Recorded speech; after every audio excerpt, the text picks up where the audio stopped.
Sir ಈಗ ಈ ರಾಜಕಾರಣದಲ್ಲಿ ದಿನನಿತ್ಯ ನೀವು ಅನೇಕ ಜನರನ್ನ ಭೇಟಿ ಮಾಡ್ತಾ ಇರ್ತೀರಿ, ಸಾರ್ವಜನಿಕರ ಭೇಟಿ ಮಾಡ್ತೀರಿ, ಅಧಿಕಾರಿಗಳನ್ನ ಭೇಟಿ ಮಾಡ್ತೀರಿ, ಬೇರೆ ಬೇರೆ ಈ ರೀತಿ ಬ್ಯುಸಿ ಆಗಿರ್ತೀರಿ. ಇಂತಹ ಬ್ಯುಸಿ ಸಂದರ್ಭದಲ್ಲಿ ರಾತ್ರಿ ಹೊತ್ತು ಮನೆಯವ್ರ ಜೊತೆಗೆ ರಾಜಕಾರಣದ ವಿಚಾರ ಏನಾದರೂ ಡಿಸ್ಕಷನ್ ಮಾಡ್ತೀರಾ ಸರ್? ಮನೆಯಲ್ಲಿ ನೋ ಪಾಲಿಟಿಕ್ಸ್. ಹಾ ನಾವು ಇಲ್ಲಿ ಮಕ್ಕಳು, ನನ್ನ ಆರೋಗ್ಯದ ಬಗ್ಗೆ, ಹಾ ಅವ್ರ ಆರೋಗ್ಯದ ಬಗ್ಗೆ, ಹ್ಮ್ ನಮ್ಮ ಫ್ಯಾಮಿಲಿ ವ್ಯವಸಾಯ, ಇದು ಅದು ಬಿಟ್ಟು ಬೇರೆ ಪೊಲಿಟಿಕಲ್ ಡಿಸ್ಕಷನ್ ಅಲ್ಲ, ನಿಮ್ಮ ಮಗ ಕಾಂಗ್ರೆಸ್ ಅಲ್ಲಿ ಇದ್ದಾರೆ, ನೀವು JDS ಅಲ್ಲಿ ಇದ್ದೀರಿ.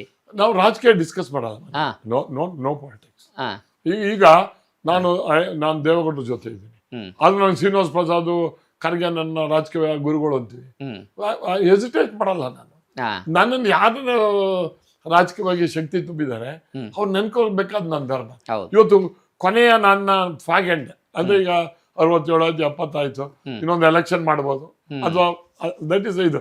ಈ ಟೈಮಲ್ಲಿ ನನ್ಗೆ ಲೀಡರ್, ನನಗೆ ದೇವೇಗೌಡರು ಕುಮಾರಸ್ವಾಮಿಯನ್ನ ಯಾಕೆ ಇಷ್ಟಪಟ್ಟೆ ಈಗ ಅಂದ್ರೆ, ನನಗೆ ಲೀಡರ್ ಇಲ್ದಲೇ ಬೆಳೆದನು. ನನಗೆ ಲೀಡರ್ ಯಾರು ಅಂದ್ರೆ ಕ್ಷೇತ್ರ ಮತದಾರ ಲೀಡರ್, ನನ್ನ ಸ್ನೇಹಿತರುಗಳೇ ನನ್ನ ಪ್ರೊಟೆಕ್ಟರ್. ಬಟ್ ಈಗ ನನಗೆ ದೈಹಿತವಾದಂತ ಒಬ್ಬ ಲೀಡರ್ ಇದ್ದಾರೆ, ದೇವೇಗೌಡರು ಇದ್ದಾರೆ, ಕುಮಾರಸ್ವಾಮಿ ಇದ್ದಾರೆ. ನನಗೆ ಒಬ್ಬರು ಲೀಡರ್ ಇದ್ದಾರೆ ಅಂತಕ್ಕಂಥದ್ದು ಖುಷಿ ಇದೆ. ಯಾವತ್ತೂ ಒಬ್ಬ ರಾಜಕಾರಣಿ ಬೆಳಿಬೇಕಾದ್ರೆ ಅವ್ರ ಆಬ್ಸೆನ್ಸ್ ಅಲ್ಲಿ ಅವನು ನಮ್ಮ ಹುಡುಗ ಅಂತ ಎಲ್ಲಿ ಹೇಳ್ತಾರೆ ಆಗ ಅವನು ಬೆಳಿತಾನೆ.